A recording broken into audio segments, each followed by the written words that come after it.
War के चलते LPG की स्थिति अभी भी चिंताजनक बनी हुई है।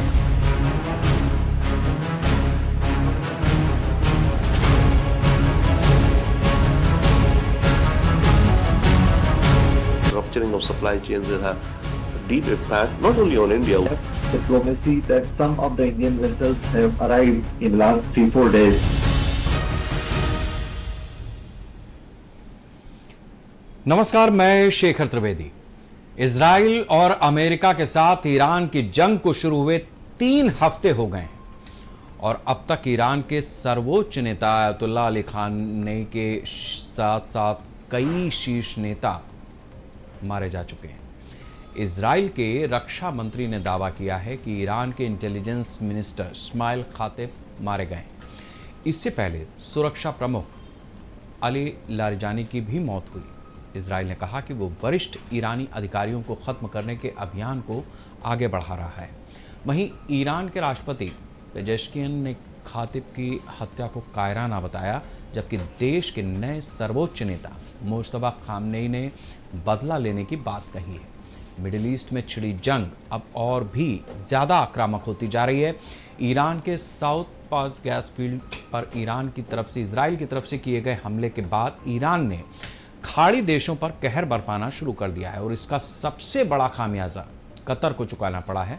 दुनिया के सबसे बड़े नेचुरल गैस फील्ड से जुड़े ईरान के साउथ पास पर इजरायली हमले के बाद ईरान ने कतर के रास लाफान औद्योगिक क्षेत्र पर हमला किया, जिसमें कतर को आर्थिक तौर पर बहुत बड़ा नुकसान हुआ है। कतर की सरकारी पेट्रोलियम कंपनी ने बयान जारी करके कहा है कि मिसाइल के हमले से उसके मुख्य गैस प्लांट में आग लग गई और भारी नुकसान हुआ है। हमले से आक्रोशित कतर ने ईरान के 2 राजनयिकों को अपने देश से निष्कासित कर दिया। इजराइल की तरफ से ईरान के गैस भंडार साउथ पार्स पर हमले के बाद खाड़ी देशों को ईरान ने भी धमकी दी है, जिसमें खाड़ी देशों के ऊर्जा ठिकानों पर विनाशकारी हमलों की चेतावनी है। ईरान की सरकारी मीडिया ने बयान जारी कर कहा है, हम आपको एक बार फिर चेतावनी देते हैं कि आपने इस्लामी गणराज्य के ऊर्जा ढांचे पर हमला करके बड़ी गलती की। अगर इसे दोहराया गया तो आपके और आपके सहयोगियों के ऊर्जा ढांचे को नष्ट कर दिया जाएगा। ईरान की तरफ से सीधे सीधे अमेरिका और इजराइल को स्पष्ट संदेश दिया गया है कि ईरान हर उस हमले का मुंहतोड़ जवाब देगा जो इजराइल या अमेरिका के उकसावे में किया जाएगा। अमेरिका के राष्ट्रपति डोनाल्ड ट्रंप ने बयान जारी कर कहा कि मिडिल ईस्ट में हुई घटनाओं से इजराइल गुस्से में था और इसलिए इजराइल ने ईरान के साउथ पास गैस फील्ड पर हमला किया। ट्रंप का कहना है कि अमेरिका को इजराइल के हमले की जानकारी नहीं थी और इस हमले से कतर का कोई लेना देना नहीं था। इसके बावजूद बदले की कार्रवाई में ईरान ने कतर के तेल औद्योगिक क्षेत्र को निशाना बनाया। ट्रंप ने आश्वासन दिया है कि अब ईरान के बेहद अहम और कीमती साउथ पार्स फील्ड पर इजराइल की तरफ से कोई दूसरा हमला नहीं किया जाएगा, जब तक कि ईरान कोई भयंकर गलती नहीं करता। हॉर्मुज स्ट्रेट से जहाज़ों की आवाजाही लगभग ठप है। इस कारण अंतर्राष्ट्रीय बाजार में कच्चे तेल के दाम में इजाफा हुआ है। कच्चे तेल के दाम अचानक 6% की बढ़ोतरी देखते हुए $110 प्रति बैरल तक पहुंच गए हैं। इजराइल के हमले में ईरान के सबसे बड़े ऊर्जा भंडार साउथ पार्स गैस फील्ड पर हमला किया गया और इसके बाद जो स्थिति बनी है वो दुनिया के सामने है।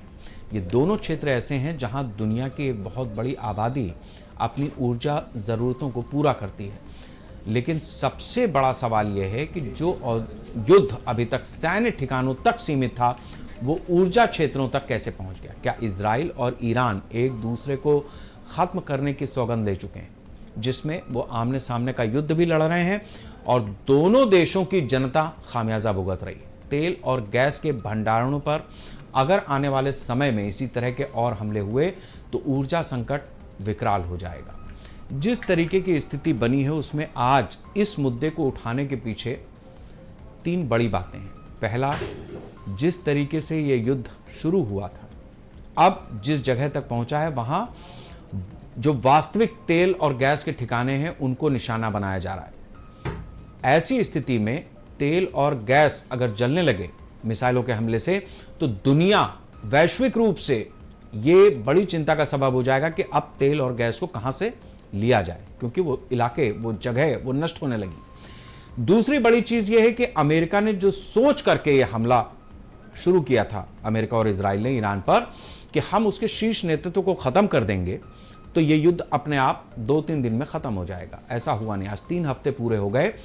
स्थिति यह है कि एक को मारते हैं, 4 पीछे से खड़े हो जाते हैं।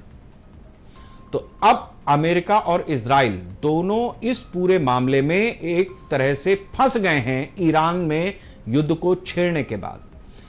तीसरी बड़ी चीज जो है वो ये है कि अमेरिका के भीतर डोनाल्ड ट्रंप का विरोध शुरू हो गया है, और जिस तरीके का विरोध हो रहा है उसमें डोनाल्ड ट्रंप को अपने ही देश में लोगों को यह समझाने में मुश्किल हो रही है कि आखिर यह युद्ध क्यों लड़ा जा रहा है और यह युद्ध कितना लंबा चलेगा, इसका परिणाम कहां तक जाएगा। आज हम इसी विषय पर चर्चा करेंगे अपने पैनलिस्ट के साथ में कि वैश्विक स्थिति क्या है, भारत की स्थिति क्या है, अमेरिका और इजराइल का क्या फायदा क्या नुकसान, चाइना और रशिया क्या कर रहे हैं, ईरान और बाकी के खाड़ी देश किस तरीके से इस पूरे मामले को और कहां तक खींच पाएंगे। लेकिन उससे पहले जो आज बड़े बयान हैं उस पर नजर डालते हैं। है उसका इम्पैक्ट भी हमारे ऊपर है। अगर हम एलपीजी की बात करें तो almost 90% of our import was from Middle East. LNG की बात करें तो 47% of our import was from Qatar. And any impact there or anything which impact the supplies from Middle East impact us. हम पिछले कुछ दिन से अपने एलपीजी कमर्शियल उपभोक्ताओं से अपील कर रहे हैं कि जहां पर भी वो एलपीजी से सीएनजी पर शिफ्ट हो सकते हैं, कृपया वो उस तरफ अग्रसर हों। और इसी संबंध में बहुत सारी कंपनियों ने भी कुछ इंसेंटिव घोषित किए। इसके अलावा भारत सरकार ने भी स्टेट गवर्नमेंट्स को रिक्वेस्ट किया कि जहां जहां पर जो परमिशन पेंडिंग है उसे डीम्ड अप्रूवल दे। पोर्ट के जो क्रेन्स हैं, हार्बर मोबाइल क्रेन्स होते हैं जो कार्गो को ऑपरेट करने के लिए, उनके यूज पे 50% का रिबेट दिया है। मिनिस्ट्री कंटिन्यूसली और बहुत क्लोजली शिपिंग के मूवमेंट को, पोर्ट के ऑपरेशंस को स्टेट मैरीटाइम बोर्ड के साथ, इंडियन सीफेयरर्स की वेलबींग, उनके वेलफेयर और कंटिन्यूटी ऑफ मैरीटाइम ट्रेड पे लगातार, और सिचुएशन जैसा इवॉल्व हो रही है वेस्ट एशिया में, उसको ध्यान में रखते हुए लगातार नजर बनाए हुए। ये बदकिस्मती है और हम तो हमेशा ईरान के साथ रहे, ईरान हमेशा हमारे साथ रहा है, तो हमें रहना चाहिए ईरान के साथ ही। और ये युद्ध जो है ये ईरान हारेगा नहीं। देखिए, जंग के हालात हैं और इसी जंग के दौरान supreme leader ayatollah Syed Ali Khamenei साहब की शहादत हुई है और अभी उनकी तदफीन नहीं हुई है। अंतिम रसूम जो होती हैं अभी अदा नहीं की गई हैं।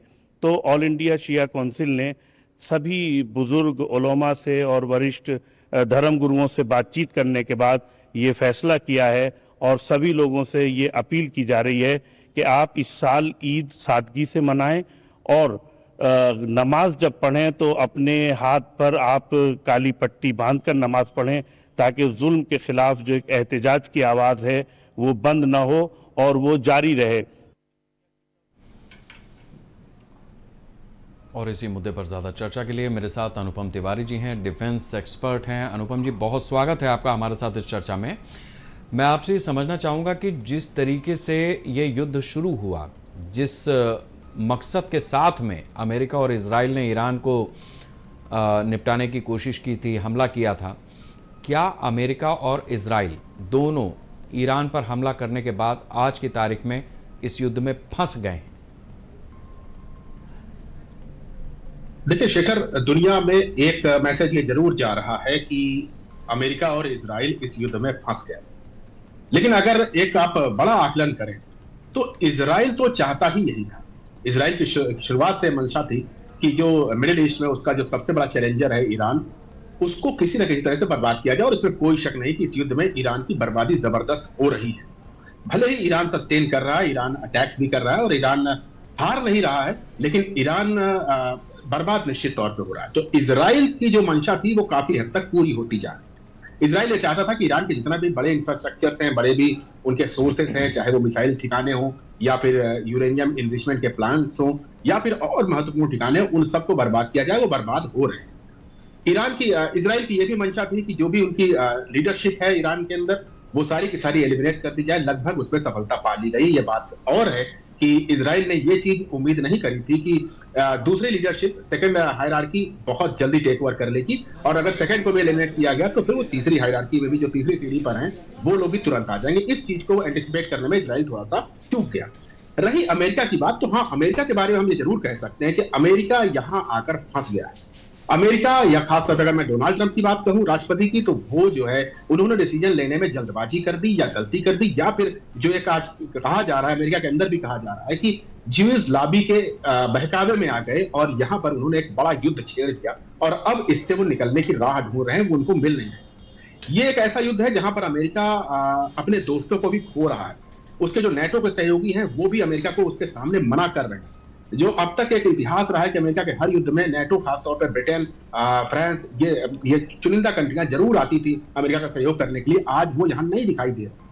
एशिया के जो बड़े देश हैं, जापान, जो आर्थिक महाशक्तियां हैं, जापान और साउथ कोरिया जो अमेरिका के साथ हमेशा रहते थे, आज यहां नहीं दिखाई दे रहे हैं और उनको अपनी सुरक्षा की चिंता हो रही है। यानी कि अगर हम कहें कि इस युद्ध में वर्ल्ड ऑर्डर बदलता हुआ दिखाई दे रहा है, तो यही बात सही होगी कि इस युद्ध ने दुनिया की जो एक व्यवस्था थी, जो पहले से चली आ रही थी, कम से कम 2 दशकों से चली आ रही थी, उस व्यवस्था को बदलने का काम जरूर किया है। इसमें आप किसी पक्ष को ना देखें, ये जरूर देखें कि द्वितीय विश्व युद्ध के बाद से, या अगर थोड़ा सा अगर कोल्ड वार को भी जोड़ लें, तो कोल्ड वार के बाद से ये एक ऐसी त्रासदी मिडिल ईस्ट में हो रही है जिसका किसी ने अनुमान नहीं लगाया। अनुमान सिर्फ एक देश ने लगाया था, ईरान ने, और ईरान ने अनुमान लगाने के बाद पिछले कई दशकों से इस पर्टिकुलर दिन के लिए, इस युद्ध के लिए अपने आप को तैयार किया था, अपने भंडार भरे थे, अपनी सेना को तैयार किया था। और आज हम देख रहे हैं कि ईरान भले ही जीत ना रहा हो, लेकिन वो हार भी नहीं रहा। तो अगर मैं समराइज करूं तो इस युद्ध में ईरान हार नहीं रहा है और अमेरिका और इजराइल जीत नहीं रहे हैं, और इससे नुकसान पूरी दुनिया का हो रहा है, पूरे देशों की अर्थव्यवस्था का हो रहा है, और ये कब तक होगा ये कोई नहीं जानता है। शेखर, जिस तरीके से दुनिया में इस समय 2 हिस्से ऐसे हैं जो युद्ध की आग में जल रहे हैं, एक रशिया और यूक्रेन का हिस्सा है, दूसरा हिस्सा यहां हम मिडिल ईस्ट में देख रहे हैं। क्या आपको लगता है कि रशिया और अमेरिका जैसी जो 2 बड़ी ताकतें हैं, जिस तरीके से अपने आप को युद्ध में इन्होंने उतारा और जो इनकी स्ट्रेटेजी थी, वो भी दुनिया के सामने एज ए डिफेंस एक्सपर्ट आप क्या कहेंगे कि इनकी स्ट्रेटेजी फेल हुई है, या फिर ये दरअसल नाम बड़े और दर्शन थोड़े वाले निकल गए? नहीं, देखिए शेखर जी, अगर मैं सैन्य रूप से बात करूं तो इसमें कोई शक नहीं है कि अमेरिका हो चाहे रशिया हो, ये बहुत बड़ी ताकत है। और अगर अमेरिका आज अपनी पूरी हथियारों की ताकत के साथ अगर ईरान के ऊपर टूट पड़े, तो मुझे नहीं लगता कि इस युद्ध को 2 या 3 दिन से ज्यादा लगेंगे, वो पूरी तरह से बर्बाद हो जाएगा। लेकिन उसमें अमेरिका का भी बहुत नुकसान होगा, क्योंकि ये युद्ध कई सारे डोमेन में एक साथ लड़ा जा रहा है। और अगर हम इसमें मिलिट्री के रूप में जो जीत होती है, वो अब पिछले शताब्दी की बात हो गई है। अब आज के जमाने में कई युद्ध हमने ऐसे देखे हैं जिनको परंपरागत युद्ध नहीं कहा जा सकता। अमेरिका का अफगानिस्तान वार याद कीजिए, कोई जोड़ नहीं है दोनों सेनाओं के बीच में, लेकिन उसके बाद अमेरिका वहां पर 2 दशक तक फंसा रहा और उसके बाद अमेरिका को वहां से भागना पड़ा। ये अभी हाल ही की घटना है, इससे मैं वियतनाम वार तक नहीं जाऊंगा क्योंकि बहुत पहले की बात हो गई। अफगानिस्तान ने दिखाया है कि युद्ध जिस तरह से हमारी जेहन में है, वैसे अब नहीं लड़े जाते, चीजें बदली हैं। यूक्रेन वॉर भी ये बता रहा है कि रशिया जैसी महाशक्ति, जिसके पास दुनिया में सबसे ज्यादा न्यूक्लियर वेपन्स हैं, जिसके पास दुनिया में सबसे खतरनाक मिसाइलें हैं, वो भी यूक्रेन जैसे देश को नहीं हरा पा रहा है, क्योंकि उसमें सिर्फ युद्ध नहीं हो रहा है, उसमें अंतरराष्ट्रीय मैटर इन्वॉल्व है, उसमें बड़ी बड़ी शक्तियां इन्वॉल्व हैं। और ये देखिए, जब भी 2 देशों के बीच युद्ध होता है तो कुछ बाहरी शक्तियां अपना फायदा लेने के लिए उस युद्ध में इन्वॉल्व होती है। यूक्रेन युद्ध में तो हमने कम से कम यही देखा है कि नेटो ने, खासतौर पर अमेरिका ने यूक्रेन को जिस तरह से सपोर्ट किया, मिसाइलें दी, हथियार दिए और यूक्रेन को 4 साल तक लड़ाई रखा, आज भी वो लड़ रहा है। उसके पीछे इनका उद्देश्य सिर्फ ये था कि किसी तरह से रशिया इस युद्ध में फंसा रहे और धीरे धीरे करके रशिया की आर्थिक रूप से कमर तोड़ी जा सके। इसमें भी काफी हद तक वो सफल रहे थे। तो वहां पर युद्ध का डोमेन सिर्फ परंपरागत मिलिट्री वॉर से हट करके आर्थिक और दूसरे मामलों में चला जाता है। ईरान वॉर में भी अमेरिका ने वही गलती करी जो रशिया ने यूक्रेन के अंदर करी। कि आपने युद्ध तो छेड़ दिया है, लेकिन युद्ध से बचने का आपके पास कोई ऑप्शन है नहीं, कोई आपके पास तरीका नहीं है, क्योंकि युद्ध एक ऐसी चीज होती है जिसमें अगर आप एक बार कूद गए तो आपको या तो फिर आपको चीजें जीतनी पड़ेगी या तो फिर जान से हाथ धोना पड़ेगा। यही हमेशा से होता रहा है। लेकिन अब बदले हुए परिप्रेक्ष्य में ईरान देखिए क्या कर रहा है। ईरान को पता है कि वो युद्ध नहीं लड़ सकता, अमेरिका से नहीं जीत सकता, अमेरिका की ताकत बहुत बड़ी है, लेकिन उसके बावजूद उसने यूक्रेन वॉर से सीखा है, अफगानिस्तान वॉर से सीखा है कि महाशक्तियों को आप उलझा के रखिए, महाशक्तियां आर्थिक दबाव को नहीं झेल पाती। अब वही चीज हो रही है कि अमेरिका के अंदर से अब आवाजें उठ रही हैं कि ये हमारा युद्ध नहीं था, हम वहां युद्ध लड़ने क्यों गए। अब तो ये नए जमाने के युद्ध हैं, और इनको अगर हम ये माने कि चीजें बदली हैं, हथियार बदले हैं, लड़ने के ढंग बदले हैं, तो ये गलत नहीं होगा। अब आप एक चीज देख लीजिए, पिछली शताब्दी की बात है, किसी देश की एयर पावर बहुत अच्छी होती थी, उसके पास एयरफोर्स में जबरदस्त हवाई जहाज हुआ करते थे, और उसके पास हवा से जमीन में मार करने वाली मिसाइलें होती थी, यह माना जाता था वो किसी को भी धूल चढ़ा सकते हैं। पहले और दूसरे विश्व युद्ध में इन लड़ाइयों को बदला है हवाई जहाज की लड़ाइयों ने। लेकिन आज हम क्या देख रहे हैं, पूरे ईरान के ऊपर अमेरिका की, इजराइल की एयर सुपीरियरिटी है। जब चाहे जहां चाहे वो बमबार्डिंग कर रहे हैं, मिसाइलें गिरा रहे हैं, लेकिन उसके बाद भी युद्ध नहीं जीत पा रहे हैं। इसके पीछे कारण क्या है? क्योंकि युद्ध के फलसफे बदले हैं। अब आपको अगर सच में युद्ध जीतना है तो पहली बात तो आपके अंदर एक क्लियर विजन होना चाहिए। क्लियर विजन होगा तो आपको सैनिक जमीन में उतारने पड़ेंगे। उसके बाद आपका ऑप्शन क्या रहता है? सैनिक जमीन में उतरेंगे, उस युद्ध भूमि में पहुंचेंगे, तो उसके बाद उन सैनिकों के ऊपर क्या उनको क्लियर किया गया है कि उनको करना क्या है? मुझे नहीं लगता ना अमेरिका के पास ये स्ट्रेटजी है, ना इजराइल के पास ये स्ट्रेटजी है कि अगर वो बूट्स ऑन ग्राउंड भेजते भी हैं तो उन सैनिकों को वहां करना क्या है ये बताया ही नहीं गया है। छोटे मोटे कुछ इलाके जीत ले, जैसे अभी हमने देखा कि कहा गया था कि मैरीन कमांडोज को जापान से लाया जा रहा है, तो वो मैरीन कमांडोज क्या करते हैं? अगर मान लीजिए आ भी जाते हैं तो वो एक दो आइलैंड के ऊपर, खार के ऊपर अटैक करते, वहां कुछ जमीन कब्जा कर लेते, लेकिन क्या वो पूरा ईरान कब्जा कर सकते थे? नहीं कर सकते थे। तो अब युद्ध के तरीके बदले हैं, और यही एक सच्चाई है, ये विडंबना भी है और सच्चाई भी है कि इस तरह के युद्ध खत्म नहीं हुआ करते हैं, ये लगातार चलते रहते हैं। और ये भले ही आपको इस युद्ध में भी महीने भर बाद, 2 महीने बाद कुछ कमी उतरती हुई दिखाई दे, लेकिन हकीकत यही रहेगी कि एक ये जो जाल में अमेरिका फंसा, इजराइल फंसा, इवन ईरान भी फंसा है, ये जाल बहुत लंबा है और इसमें ये लोग फिसते चले जाएंगे। और मुझे तो ये भी डर है कि कहीं अमेरिका की वो हालत ना हो जाए जो कि सोवियत संघ की 90s में हुई थी, वो टूट गया था, रशिया बन गया था। ठीक है, तो वो वापस 19 कॉलोनी में अपने पुराने स्वरूप में आ जाएगा, वो जिस तरीके से आपने बताया। अब हम निपुण जी का रुख करते हैं, हमारे साथ जुड़े हैं विदेश मामलों के जानकार के रूप में। निपुण जी, मैं आपसे ये समझना चाहूंगा कि जिस वर्ल्ड ऑर्डर की बात हो रही है, क्या वास्तव में अब स्थिति ऐसी है, और ईरान ने खासतौर से जो पलटवार किया है, जिस तरीके से कतर और बहरीन, इन सब जगहों पर उसने मिसाइल्स छोड़ी हैं, और एग्जैक्टली वहां छोड़ी हैं जहां पर तेल और गैस के भंडार हैं, तो अब अगर दुनिया तेल और गैस के झंझट में फंसी, अभी तो किसी तरीके से काम चल रहा है, लेकिन अगर ये नष्ट होने का सिलसिला शुरू हुआ तो जाहिर सी बात है कि वहां जो नुकसान होगा सो होगा, लेकिन दुनिया पूरी एक बड़े संकट में फंस जाएगी कि आखिर अब रसोई चलेगी तो चलेगी कैसे, इंडस्ट्रीज चलेंगी तो चलेंगी कैसे। क्या आपको लगता है कि अमेरिका अब वैश्विक दबाव को झेलने के मुहाने पर खड़ा है?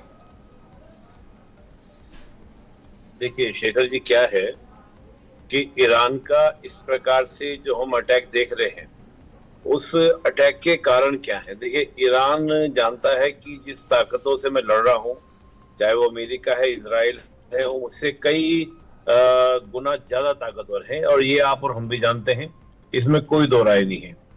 भाई, दुनिया में 3 ही देशों को मैं तो मानता हूं कि जिनको हार्ड पावर नेचर हम लोग कंट्री बोलते हैं, अमेरिका, रशिया और इजराइल, कि ये लड़ने में एकदम, कहते हैं ना सिंपल भाषा में, लठ बजाने में माहिर हैं। लेकिन बात यही है कि ईरान आखिर किस लेवल पर जाकर फाइट करने की स्थिति में है। ईरान की सोच ये है कि वॉर जितना लंबा खींचेगा तो मैं इसको लंबा लेके चलूंगा, लेकिन मैं वॉर की कॉस्टिंग इतनी बढ़ा दूंगा, इतनी कॉस्टिंग बढ़ा दूंगा अमेरिका इजराइल की, कि वो एक तो वॉर की कॉस्टिंग से लेके घबरा जाएंगे, और दूसरा क्या है कि मैं जितना ज्यादा हो सके प्रेशर क्रिएट करना, वो प्रेशर भी क्रिएट कर दूंगा। आज अगर और कंट्रीज पर, गल्फ के कंट्रीज पर जिस प्रकार से हमले स्टार्ट हुए हैं, तो निश्चित रूप से यहाँ पर अमेरिका पर दबाव पड़ेगा। दबाव इस बात का नहीं कि ये कंट्री कहेंगे कि भैया अमेरिका वॉर रोक दो। अमेरिका की एक लेगेसी है इन पूरे रीजन के अंदर। दूसरा, अमेरिका के अपने इंटरेस्ट है। इंटरेस्ट चाहे आपका उनके बेस कैंप्स को लेकर हम बात करें या ऑयल को लेकर बात करें, तो दिक्कत तो कल को अमेरिका को आने वाली है, क्योंकि अमेरिका बॉस बनता है वर्ल्ड का। तो वो जो दबाव है उस प्रेशर को लेकर मुझे लगता है ईरान इस स्ट्रेटजी को लेकर चल रहा है। और रही बात देखिए ईरान की, ईरान ताकतवर नहीं है। कोई कंट्री 79 से अगर नाटो ग्रुप से अपने आप को लड़ता आया है, 79 से मैं कह रहा हूँ, और खासतौर से 95 से सेशन झेल रहा है, तो वो बहुत ताकतवर नहीं है। यहाँ पर जो बैकएंड में सपोर्ट मिल रहा है ईरान को, वो चीन का है, रशिया का है, इन देशों का है। और चीन और रशिया के सपोर्ट से ही ईरान इतना लंबा चल रहा है। आप सोचिए कि अगर कल को ईरान हार जाता है या सरेंडर कर देता है तो ये स्थिति किसकी लिए हानिकारक होगी? मैं समझता हूँ कि ये कंडीशन सबसे ज्यादा खतरनाक होगी चीन और रशिया के लिए। पूरे वेस्ट एशिया में कौन कंट्री ऐसा है जो चीन और रशिया के लिए सबसे मुनाफिक जगह है? वो है ईरान। तो चीन और रशिया कभी नहीं चाहेंगे कि इस वॉर में ईरान सरेंडर हो या वहां पर रिजीम चेंज हो। तो जो वॉर का आप कंडीशंस देखेंगे, देखिए रियल में भले ईरान की धरती पर अटैक हो रहे हो या ईरान के साथ वॉर हो रहा हो, वॉर एक्चुअली ये अमेरिका और चीन के बीच में आप मुख्य रूप से देखेंगे। तो वॉर का भी जो कंडीशन है ईरान का, तो ठीक है कि मैं लड़ूंगा, मैं फाइट करूंगा, और मैं मानता हूं कि ईरान को उस फाइट को लड़ने का, उस लंबी लड़ाई को लड़ने का लाभ क्या होगा? ईरान के ऊपर जितने भी मिसाइल्स गिर रहे हैं, अभी मैं एक स्ट्रेटजी देख रहा था ईरान की, ईरान ने पूरे अपने ईरान को 31 जोन में डिवाइड कर दिया है और 31 जोन के अलग अलग कमांडर बना दिए हैं और उन कमांडर को फ्री हैंड दे दिया है कि आपको जैसे चाहे फाइट करना है आप कीजिए, आपके पास ये रिसोर्सेज हैं। इसका मतलब कि अगर ग्राउंड ऑपरेशन भी कल को अमेरिका इजराइल शुरू करता है तो उस स्थिति में भी पूरे ईरान को कंट्रोल कर पाना मुश्किल होगा। और रही बात कि ईरान को ध्वस्त कर देना है, तो ध्वस्त करके भी तो अमेरिका को कुछ नहीं मिलेगा ना, क्योंकि अमेरिका को तो वॉर की कॉस्टिंग भी निकालनी है ईरान से ही। आज वॉर खत्म हो जाएगा और कल को अमेरिका कंट्रोल करेगा तो ईरान के जो भी रिसोर्सेस हैं, चाहे वो ऑयल के हो, गैसेस के हो, जितने रिसोर्सेस हैं, उन रिसोर्सेस के माध्यम से तो अपना पैसा निकालेगा।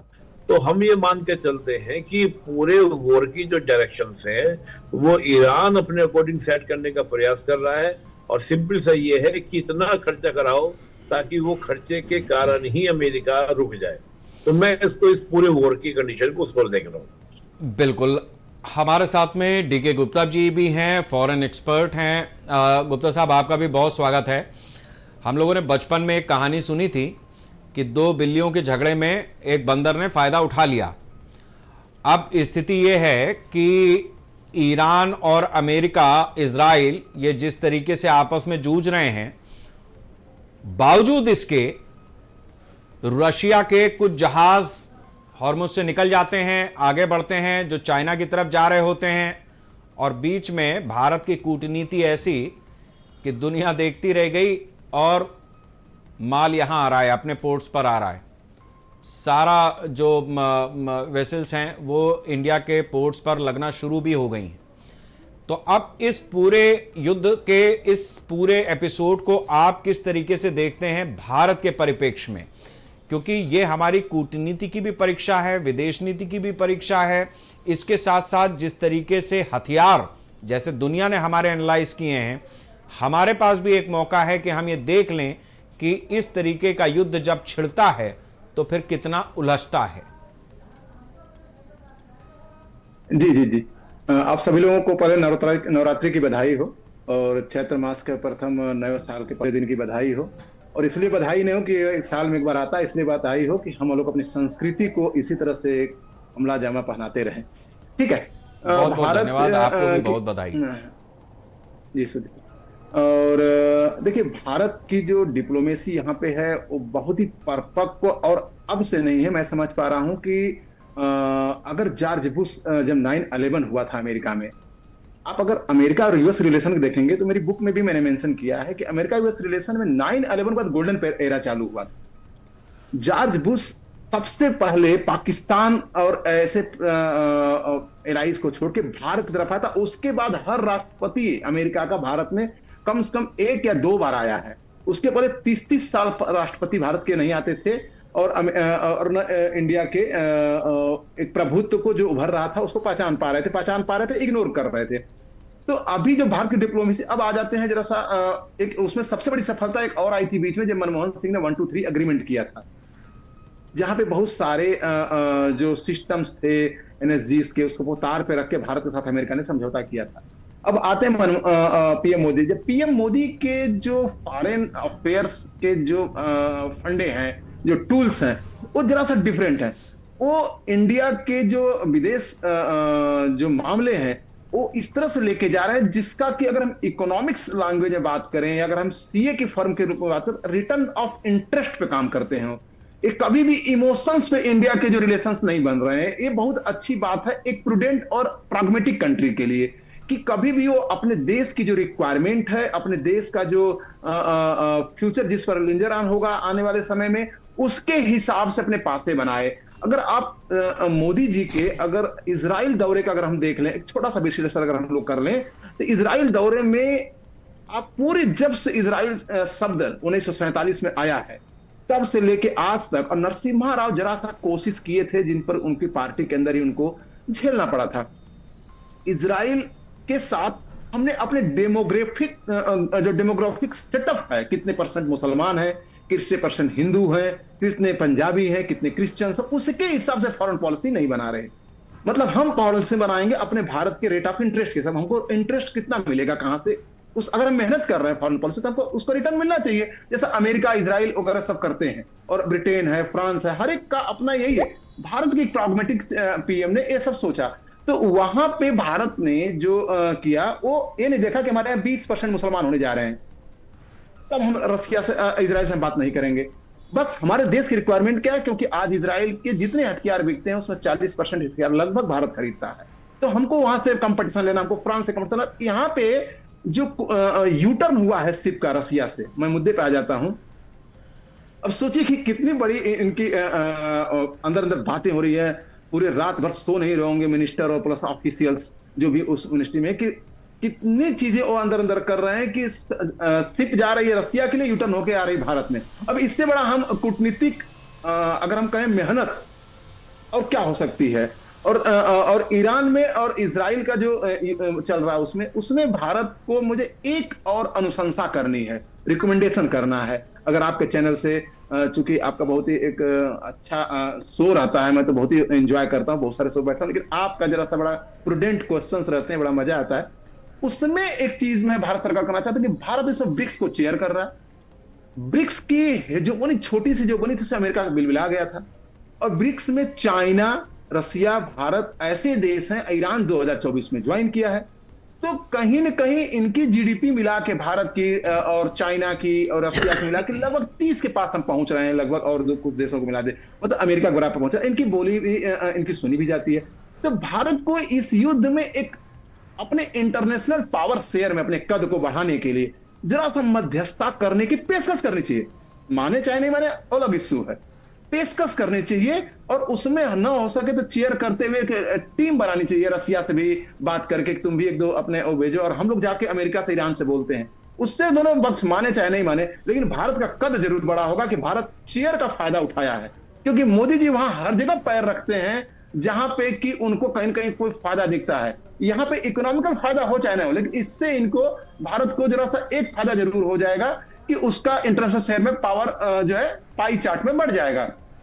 तो यहाँ पे जो ईरान का और रसिया के बहुत सारे अवसर दिख रहे हैं भारत को, और हार्मोज का जो चोकिंग का पॉइंट है, जहां तक मैं समझ पा रहा हूं, आज तक मिडिल ईस्ट के इतिहास में जितने भी युद्ध हुए हैं, छोटे बड़े, ईरान, इराक, 8 साल का युद्ध, कहीं भी हार्मोज कभी भी चोक नहीं हो पाया है। छोटी मोटी मिसाइलें गिरी हैं, एक आध दो जहाज पकड़े गए हैं, बोले गए हैं, वार्निंग की गई है, लेकिन नॉर्मली ऐसा नहीं हुआ है कि पूरा का पूरा चोक हो जाएगा। और आज का साझा बयान 20 मिनट पहले का बयान है फ्रांस, इटली, जापान, और कि ईरान एक गलती ना करे कि हम जहाजों पे अटैक करें। जो पहले अमेरिका के लिए कह रहे थे कि ना, अब वो कह रहे हैं इनडायरेक्टली हाँ, कि अगर एक करेंगे तो। और अमेरिका इनफैक्ट यही चाहता था कि मैं लोगों को एग्रावेट करूं, रिएक्टिंग पोजीशन में लाऊं। रिएक्टिंग पोजीशन में इसलिए लाऊं कि देखो ईरान को हम लोग सब लोग कह रहे हैं, फिर भी वो एक ऐसी जो है उसकी जिद है कि वो इंटरनेशनल रिसोर्सेज पे अटैक कर रहा है, क्योंकि हॉर्मुज और रेड सी एक इंटरनेशनल रिसोर्सेज भी हैं। 58 किलोमीटर का दायरा है, उसमें 22 किलोमीटर का दायरा जो कि ईरान के यूनाइटेड नेशन कन्वेंशन सबसे आता है, उसने साइन भी 82 में किया है। लेकिन मजलिस ने आज तक उसको नहीं माना है। तो एक अगर हम अमेरिका को कहीं दोषी देते हैं कि हेजमोनी क्रिएट कर रहा है, तो हम इसको भी दोषी देंगे कि ईरान पिछले 60 साल से एक वीपन बना रहा है मॉर्मूज को, जो सबके घर में निवाले जाते हैं उसके थ्रू। तो इन सब चीजों को भी हमको जरा शेखर जी ध्यान में देना है। और ठीक है यहाँ गुप्ता जी, हम इस एक वार्ता वर्ड- को थोड़ा सा और आगे बढ़ाते हैं। निपुण जी हमारे साथ में। निपुण जी, अमेरिका के राष्ट्रपति डोनाल्ड ट्रंप, क्या आप ये जिस तरीके से तुलसी गबार्ड ने बात कही कि चाइना ऐसी मिसाइलों पर काम कर रहा है, रशिया ऐसी मिसाइलों पर काम पहले ही कर चुका है जो अमेरिका तक सीधे पहुंच सकें, तो अब ये जो इस पूरे युद्ध क्षेत्र में जिस तरीके की एक ये बयान आता है इंटेल चीफ की तरफ से, तो क्या इसके मायने होते हैं? इससे पहले भी हमने देखा कि ट्रंप के खासम खास लोग ट्रंप का साथ छोड़ रहे हैं कि आप जिस तरीके से इस युद्ध में गए उसकी जरूरत थी नहीं। तो क्या कुछ अमेरिका के भीतर बड़ा होने की संभावना आप देख पा रहे हैं? नहीं, देखिए अमेरिका में बहुत ज्यादा क्या होगा, 4 साल का जो उनका टेन्योर है प्रेसिडेंट ट्रम्प का, मुझे नहीं लगता कि वो अभी किसी तरह से खतरे में है। आलोचना देखिए, अमेरिका की जो पॉलिटिक्स है वो थोड़ा डिफरेंट है, वहाँ पे लॉबिंग्स होती हैं, लॉबिंग के अकॉर्डिंग वहाँ सिस्टम चलता है, लेकिन मेजोरिटी होने के कारण अभी तो उनका दूसरा साल चल रहा है, तो अभी तो उनके पास में टाइम है। लेकिन डोनाल्ड ट्रंप के ऊपर एक प्रेशर दबाव बनता है, लेकिन ट्रंप की जो पॉलिसीज हैं जो उनके एडमिनिस्ट्रेशन के द्वारा है, हमें दिखती है कि हाँ कुछ लोग उनका साथ छोड़ रहे हैं, लेकिन जो मेन आपके किरदार अदा करने वाले लोग हैं वो साथ नहीं छोड़ रहे हैं। और रही बात जो चीन की आपने कही, देखिए चीन ओपन वॉरफेयर में नहीं आएगा। चीन की पूरी कोशिश हमेशा रही है, देखिए ओपन वॉरफेयर में जाने का मतलब है कि हम एक थ्योरी यूज करते हैं इंटरनेशनल रिलेशन में, थायरोडायरस ट्रैप। थायरोडायरस ट्रैप ये कहता है कि जब दो महाशक्ति और दो महाशक्ति में एक स्थापित एक उभरती हुई, इन दोनों में वॉर होता है, तो ये निर्णायक स्थिति में बनती है स्थिति कि किसके हाथ में पावर आने वाली है।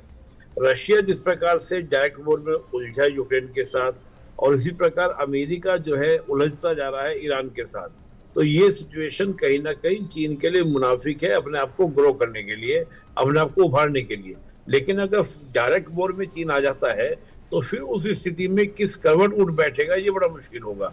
तो मैं तो ये मानता हूं कि ईरान हो, पैलेस्तीन हो, यूक्रेन हो, ये वो जगह बन चुकी है जहां पर जो पावरफुल कंट्रीज हैं वो अपनी मसल को स्ट्रगल कर रहे हैं, यानी कि मसल पुलिंग कर रहे हैं, मसल को चेक कर रहे हैं कि इसमें कितना दम है, और उसी प्रकार से ये वॉर लड़े जाएंगे। हाँ, अगर डायरेक्ट कोई चीन का वॉर होता है, जैसे मान लीजिए चीन कल को ताइवान पर कंट्रोल करने का प्रयास करे, या चीन कल को साउथ कोरिया पर इस प्रकार का कोई कार्य एक्शन ले, या जापान का सेकाकू आइलैंड की बात करे, तब स्थिति कुछ अलग बदलेगी। तो मुझे नहीं लगता कि चीन इस वॉर में डायरेक्ट इन्वॉल्व होगा। इतना ये रहेगा कि ईरान के माध्यम से अमेरिका के जितना नुकसान पहुंचाया जा सके, जितने दिन तक उलझाया जा सके। अब यहाँ पर हर देश अपनी अपनी पॉलिटिक्स चला रहा है। ईरान चाहता है कि अमेरिका की मैं कॉस्टिंग बढ़ाता रहूं, कि जितना ज्यादा खर्च अमेरिका कराऊंगा उतना ज्यादा अमेरिका पर दबाव बनेगा। एक सिंपल सी बात हम लोग बोलते हैं हमेशा कि वॉर भी जो होता है वो कॉस्ट बेनिफिट के एनालिसिस पर होता है, और ट्रंप को जैसा हम लोग बोल देते हैं, ठीक है मैं मानता हूं, लेकिन ऐसा नहीं है कि प्रेसिडेंट हैं तो उनको कोई एडवाइस देने वाला नहीं है। वो हमेशा अमेरिकन प्रेसिडेंट कैसा रहता है उनके बारे में इस प्रकार की बातें लगाई जाती हैं कि हाँ वो हमेशा इस प्रकार का स्टेप लेते हैं, एक मनमाफिक तरीके से लेते हैं, अपनी इच्छा से लेते हैं। लेकिन ऐसा मैं नहीं मानता कि पूर्ण रूप से वो उसी तरीके से मनमाफिक डिसीजन लेते हैं। सिंपल सी बात है कि बेनिफिट क्या लेना है, उस बेनिफिट के आधार पर तय होता है। तो चीन का डायरेक्ट वॉर में आना मुश्किल है, आना होता अब तक आ गया होता।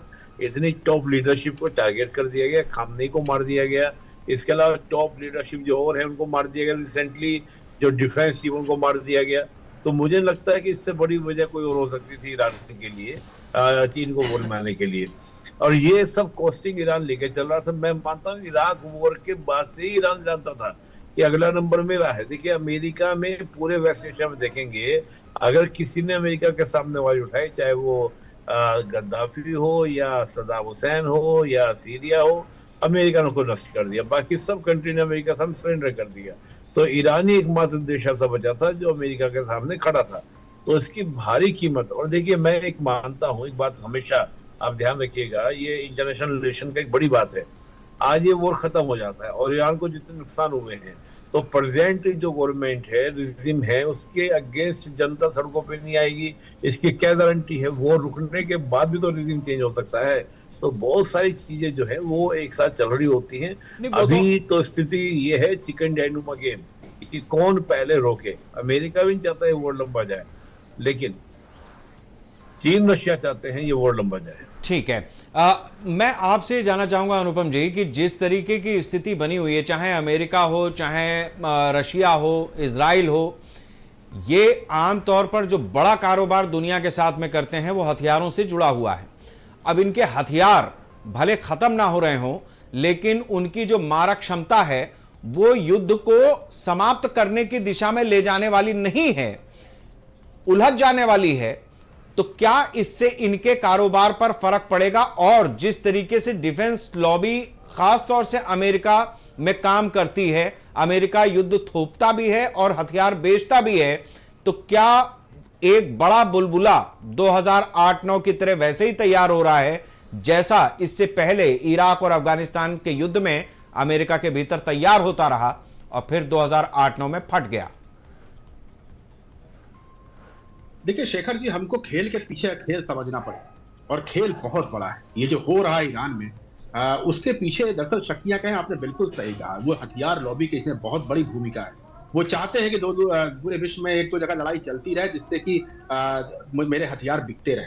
वो चाहते हैं कि तनाव का माहौल बना रहे जिससे कि तमाम देश हमारे हथियार लेते रहे। तो वो तो है ही, एक इफेक्ट है ही, लेकिन आपको इसके पीछे तेल का गेम भी समझना पड़ेगा। डोनाल्ड ट्रंप कोई सामान्य व्यक्ति नहीं है, और वो उस देश के राष्ट्रपति हैं जिनका पूरी सोच ही अर्थव्यवस्था से चलती है। हर एक अमेरिकी सबसे पहले अपनी इकोनॉमिक्स को आगे रखता है और उसके बाद ही वो तमाम डिसीजन लेते हैं। जो तेल का खेल था वो बहुत बड़ा है और उसको समझने की बेहद जरूरत है इस तरह पूरे विश्व को। अमेरिका ने क्या किया कि उसको ये लगने लगा कि उसका कंपटीशन अब चीन उसका कंपटीटर बन रहा है। चीन को ये पता था कि अमेरिका की जिस क्षेत्र में मोनोपोली है, यानी कि क्रूड ऑयल, गैसेस और ये सब चीजें, कच्चा माल, इनके ऊपर अमेरिका की मोनोपोली है और चीन चाह कर भी वो चीजें अपने आप पैदा बहुत ज्यादा मात्रा में नहीं कर सकता है क्योंकि वो रिसोर्सेस नहीं। तो उसने अपने एनर्जी सेक्टर को शिफ्ट किया और 30 से 40% तक वो रिन्यूएबल एनर्जी की तरफ गया चीन।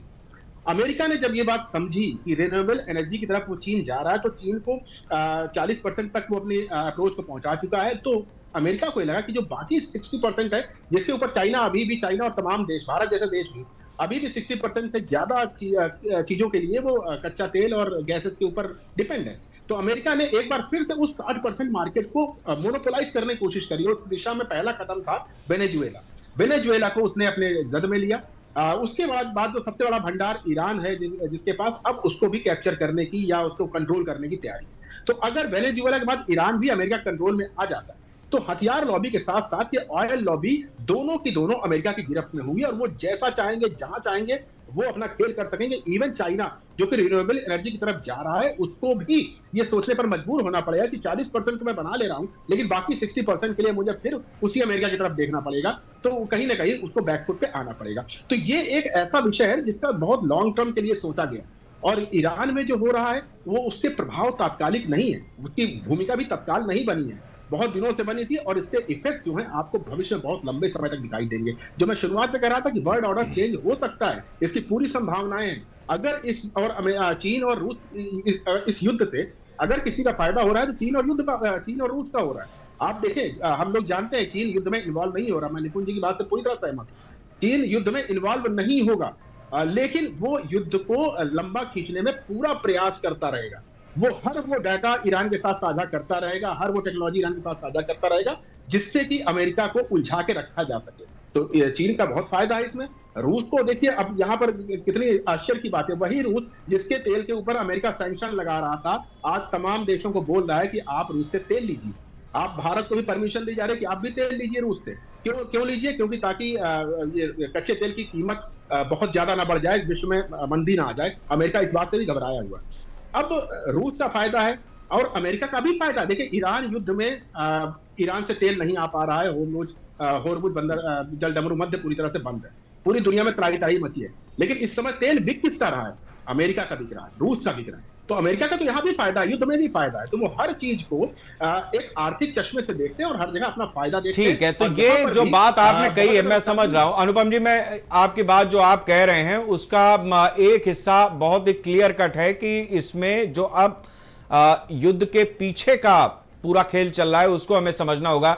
डीके गुप्ता साहब, ये जिस तरीके की स्थिति बनी हुई है, सामने से दिख रहा है कि लड़ाई चल रही है, लेकिन जो बात अनुपम जी ने कही है उससे यह समझ में आ रहा है कि एक्चुअली अमेरिका, रशिया और चाइना ये तीनों निगोशिएट कर रहे हैं कि कैसे कद्दू कटेगा तो हम तीनों में बटेगा। मतलब ईरान, वेनेजुएला तो उसने कब्जा कर लिया, लेकिन अभी जो ईरान है और बाकी खाड़ी के देश हैं, इसीलिए यह बात ईरान भी समझ रहा है, इसीलिए वो तेल के उन जगहों पर हमला कर रहा है, उन देशों पर हमला कर रहा है जहां पर तेल और गैस के बड़े डिपोज हैं।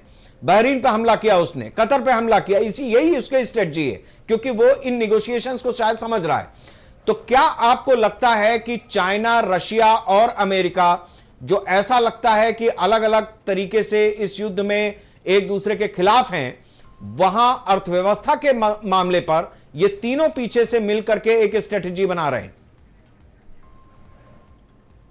जी शेखर जी, मैं अनुपम जी और निपुण जी की बातों से बिल्कुल सहमत हूं। नॉर्मली पैनल पर एक सहमति बनती है। मैं ये बिल्कुल सही है कि इंपीरियल स्टेट्स बनने में कंपटीशन है इस समय।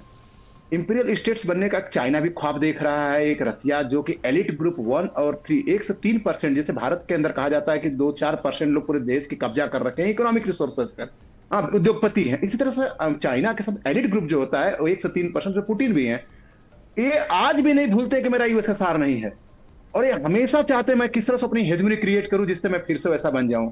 तो यहां पे जो इंपीरियल स्टेट में नंबर 1 बनने की बात है, तो कभी इंग्लैंड और अमेरिका एक कभी पूरे ओशियन पे कब्जा करके रखते थे और उनकी जितने कैपिटलिस्ट स्ट्रक्चर से उनको सप्लाई प्रोवाइड करते थे, और उनका इकोनॉमिक जो और चीजें थी वो भी उनका जो है बड़ा स्ट्रांग हुआ करता था। लेकिन दोनों चीजें इधर आने वाले 20-25 साल में चैलेंज्ड हुई हैं। ओशियंस पे आप देखिए कि साउथ चाइना सी पे जो हमेशा जो है चाइना पेन के अटैक करता है, उस पर कुछ भी नहीं होता है, उस पर तो बातें बल्कि रह जाती। वियतनाम, अरे ताइवान पे अगर कुछ बोलता है तो वहां पे केवल बातें चलती हैं। तो कहीं ना कहीं दो पावर है। यूक्रेन के युद्ध को देखिए, यूक्रेन के युद्ध को कभी भी पुतिन ने नहीं कहा होगा कि मैं 2 या 4 दिन चलाएंगे। पुतिन को स्केचिंग करने से पहले पता था कि युद्ध 4 साल 5 साल चल सकता है। तो हम लोग बोल रहे थे 2-4 दिन में कर देगा। उनको पता था कि जैसे जब 2014 से नाटो यूक्रेन के साथ लगा हुआ है तो युद्ध में क्यों नहीं लगेगा। और उस जर्मनी को मैं देखो अनुपम जी और की बातों का सपोर्ट कर रहा हूं कि जो जर्मनी एम्बार्गो लगा रखा था हथियार बेचने पर, यूक्रेन युद्ध के बाद तुरंत उसने एम्बार्गो खोल दिया। मतलब मैं हथियार बेचूंगा और फायदे कमाऊंगा।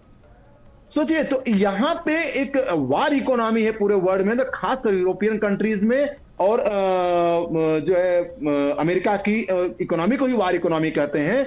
और चाइना इसमें बहुत एग्रेसिवली वार इकोनॉमी में जा रहा है, क्योंकि चाइना अब काफी हथियार बेचने लग गया है। भारत भी देखिए, मैं आपको पिछले भाग में बताया था कि 668 करोड़ से 32,000 करोड़ पे आ गया, मतलब जो एक्सपोर्ट कर रहा है। तो इनके पीछे सारी कहानियां हैं कि मैं किस तरह से, हाँ अब इसमें एक चीज और ध्यान देने की बात है कि अलास्का में अगर मीटिंग होती तो क्या उस मीटिंग में थोड़ी ये बात हुई होगी कि चलो भैया जरा यूक्रेन को मत मारो पीटो तुम। वहां तो ये बात हुई होगी ना कि आप अपना देखो, मैं अपना देखूंगा। चाइना से जब 2 बार मुलाकात हुई होगी तो चाइना से मुलाकात में ये बात हुई होगी ना कि आप भैया ताइवान को मत देखो, आप ताइवान को चुपचाप देखो, मैं आपका 1.46 मिलियन का जो घोषणा किया हूं ताइवान को डिफेंस सहायता देने का, मैं वापस ले लेता हूं। अब मुझे ईरान की तैयारी करना इजराइल के साथ, क्योंकि अब्राहम अकॉर्ड पर बिल्कुल ईरान नहीं लागू होने दे रहा है।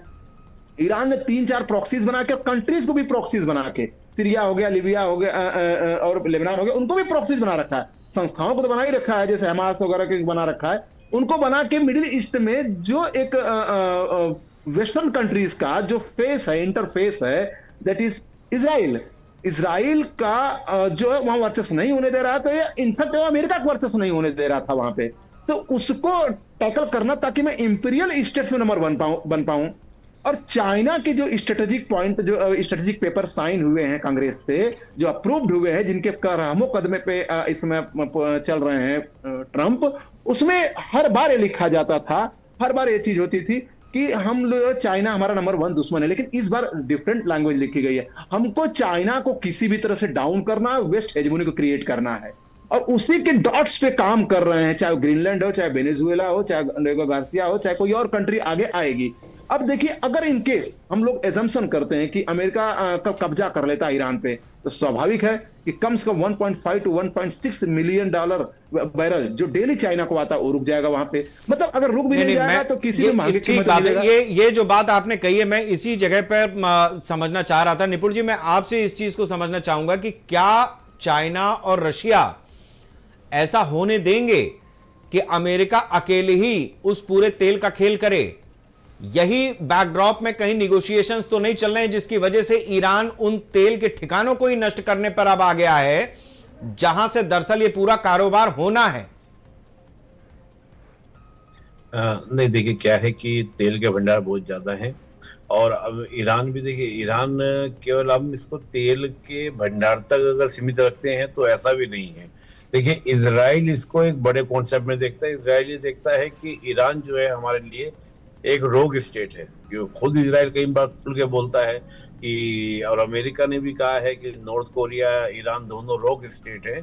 हिंदी में इनको दुष्ट राज्य, यानी कि जो ट्रबल क्रिएट करते हैं पूरे रीजन के अंदर, उनको कहा जाता है। और देखिए, ईरान का और ईरान को लेकर बात यह है कि चाहे वो हिजबुल्ला हो, हुतीज हो, हमस हो, इनको बैकएंड करने वाला और भी बहुत सारे इराक में छोटे छोटे मिलिशियाज हैं जो प्रॉक्सी वॉर कर रहे हैं किसके लिए? ईरान के फेवर में। तो इसको हम केवल एक तरीके से नहीं, कई कॉन्सेप्ट से देखेंगे। ये अमेरिका की इजराइल के अंदर लेकर एक बड़ी योजना है जो कई बार चर्चा में आई भी है। आपने सुना भी होगा आईमैक के बारे में। और आईमैक का एक अल्टरनेट रूट जो है, वो सुएज कनाल का अल्टरनेट रूट निकालना है जो गाजा से होके जाएगा। अब उस अल्टरनेट रूट पर अगर पूरा कंट्रोल करना है जो गाजा से निकलकर जाएगा सुएज कनाल का, तो वो पूरा का पूरा तभी हो पाएगा जब इजराइल का पूरा नियंत्रण होगा इस रीजन के अंदर। और उस रूट से अमेरिका जो है वो यूरोप और वेस्ट एशिया दोनों का लिंक, और साथ में आपका दक्षिण एशिया तक वो जुड़ेगा। तो एक पूरे आपका केवल ऑयल की ही नहीं बल्कि दूसरी छवि यहाँ पर ये भी है कि जो एक पूरा सप्लाई लाइन कह लीजिए, सप्लाई चेन कह लीजिए, या एक ट्रेड रूट्स कह लीजिए, उस पर भी नियंत्रण बनाने का प्रयास है इसी के माध्यम से, इसी कंट्रोल के माध्यम से, यानी कि इस रीजन के माध्यम से। दूसरा क्या है कि देखिए, अब बात ये हो जाती है कि अगर ईरान नहीं टिक पाता है, मतलब ईरान से अगर अमेरिका नहीं जीतता है और किसी प्रकार की कंडीशन अमेरिका को वापस होना पड़ जाता है, तो जो अमेरिका का एक दबदबा है, जो वो हेजेमोनी चाहता है, उसमें कहीं ना कहीं गिरावट होगी। ईरान को ना जीत पाना, वेनेजुएला के प्रेसिडेंट तुमने बदल दिया, तुम जैसे चाह रहे हो वैसे चाह रहे हो, क्यूबा के ऊपर तुम बात कर रहे हो, तो कई सारी चीजें होती हैं। ईरान बस ये है कि जो अटैक्स करने का प्रयास कर रहा है ताकि एक क्राइसिस क्रिएट हो पूरे वर्ल्ड में, उस क्राइसिस का दबाव जाए अमेरिका के ऊपर कि भाई तुम कर क्या रहे हो, कैसे कर रहे हो। इससे कहीं ना कोई प्रेशर पॉलिटिक्स के उसको देखिए। और हमने पहले भी देखा, जब इराक वॉर हुआ था तब भी इराक में ये हुआ था कि उन्होंने अपने तेल टैंकर में आग लगाने का प्रयास कर दिया था।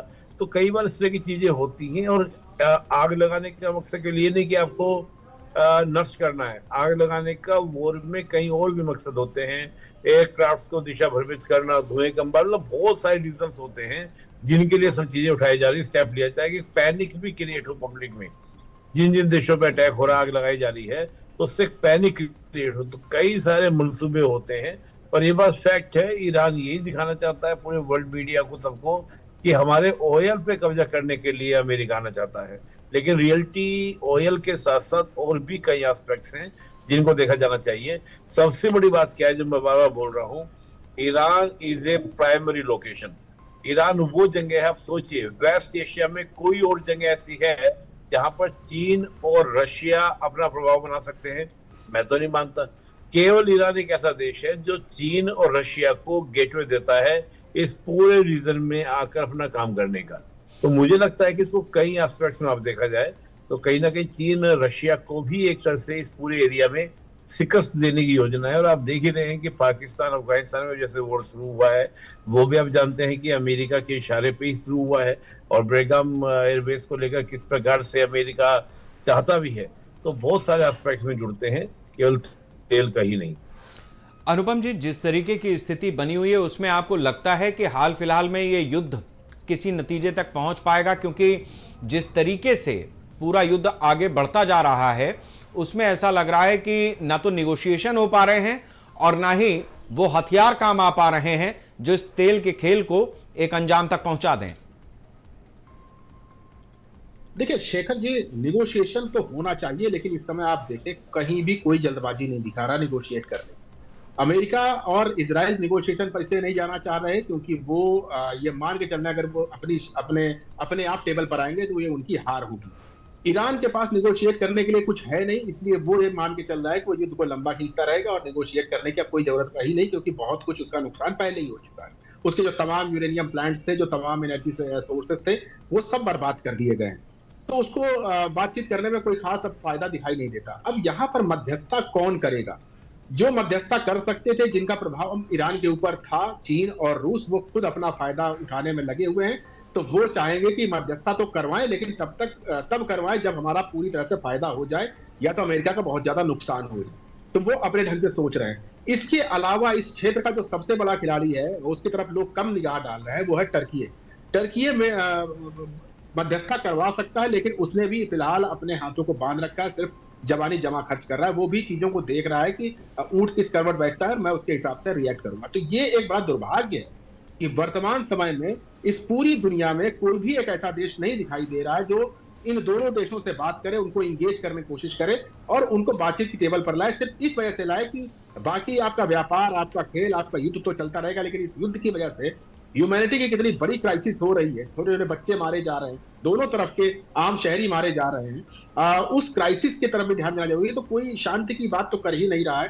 तो अगर मैं इसका एंड गेम देखूं तो मुझे तो फिलहाल यही लगता है कि अभी ये महीना भर या कम से कम 2 महीना और इस पोजीशन तक पहुंचेगा और ये पहुंचाया जाएगा, जिससे कि दुनिया में एक बार हाहाकार मचे, आर्थिक दबाव क्रिएट हो, और वो आर्टिफिशियल भी हो सकता है। मैं इसलिए बार बार कहता हूं कि जरूरी नहीं कि जो चीजें आप जिस दबाव की हम लोग बात कर रहे हैं वो प्राकृतिक ही हो, आर्टिफिशियल ये क्रिएट भी किया जा सकता है। दुनिया में बहुत शक्तियां ऐसी हैं जो कि एक पैनिक क्रिएट करवाती हैं पहले, फिर उसके बाद उसमें मुनाफाखोरी करती हैं। तो इस तरह की चीजें भी हो सकती हैं और ये तो कह पाना बहुत मुश्किल है कि इसका अंजाम क्या हो।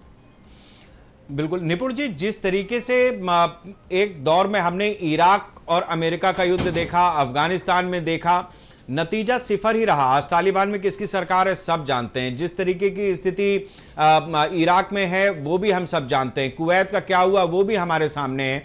तो क्या इन सारी परिस्थितियों में कोई ऐसा रास्ता आपको नजर आता है जहां पर वास्तव में कोई इसका हल निकलेगा, या आप इस बात को लेकर के कहना चाहे, मतलब या स्थिति ये बनेगी कि जो दुनिया के देश हैं, ऐसा नहीं है कि गैस की क्राइसिस सिर्फ भारत में ही है, वो चाइना में भी होगी, रशिया में भी होगी और देशों में भी होगी, उस क्राइसिस में सबसे ज्यादा वहां की सरकारों के हाथ जलेंगे।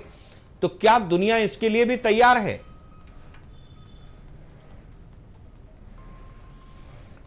शायद निपुण जी हमारे साथ में नहीं है। मैं यही सवाल डीके गुप्ता जी आपसे जानना चाहूंगा।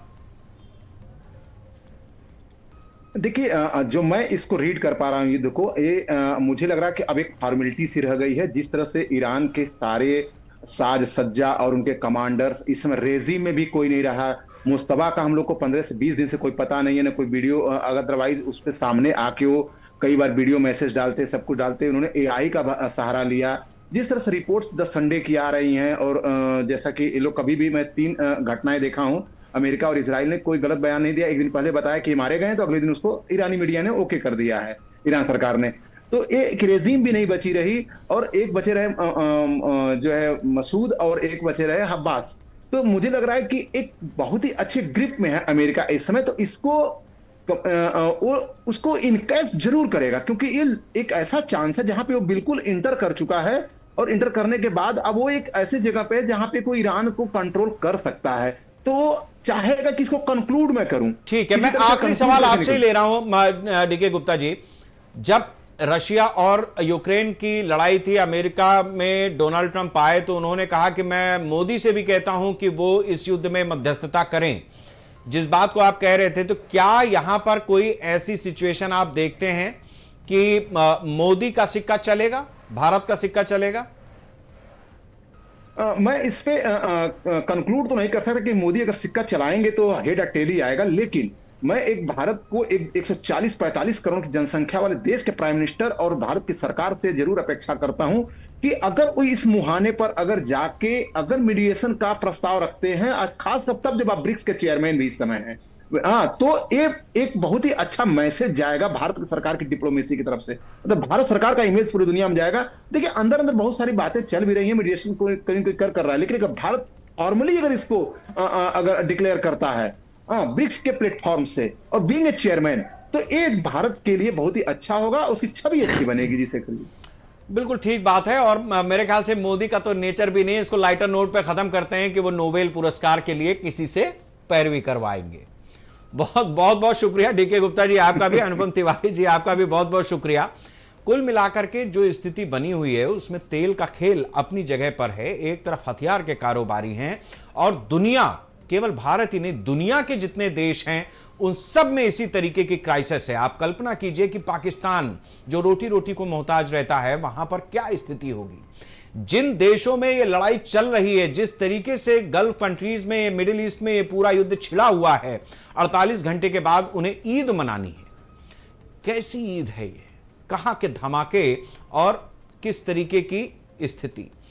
ऐसे में जिस तरीके से दुनिया के बड़े देश अपना फायदा देखने के लिए, अपने हिस्से का अर्थ देखने के लिए इस तरीके के युद्ध दुनिया पर थोप देते हैं, उसमें भारत आज की तारीख में निष्पक्ष नहीं खड़ा है, वो शांति के साथ में खड़ा है। अब देखना यह है कि जो शांति के साथ में खड़ा है, क्या उसमें यह भी मादा है कि वो शांति को स्थापित कर सके। ये अगर हुआ तो अपनी तरह का एक ऐसा अजूबा होगा, एक ऐसा काम होगा जिसका दुनिया में लंबे समय तक जिक्र भी किया जाएगा और उसका उदाहरण भी पेश किया जाएगा। नमस्कार। तो वॉर के चलते एलपीजी की स्थिति अभी भी चिंताजनक बनी हुई है।